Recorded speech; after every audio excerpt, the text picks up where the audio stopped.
Hindi susi ang kasal para sabihin kayo na habang buhay.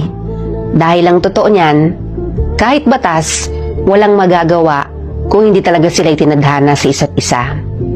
Ang kasal ay hindi panghabang buhay na katunayan para maangkin ang isang nilalang. Ito'y isang papel na nagbibigay ng karapatan sa mga taong nagmamahalan na kadalasan sa una lang nararamdaman at kalaunan nauuwi rin sa hiwalayan.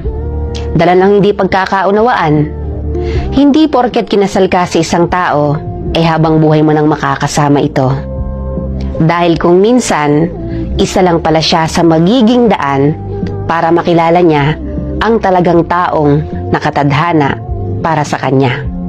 Kinikilala man ng Diyos at batas ang bisa ng kasal, pero iba pa rin ang bisa ng dalawang taong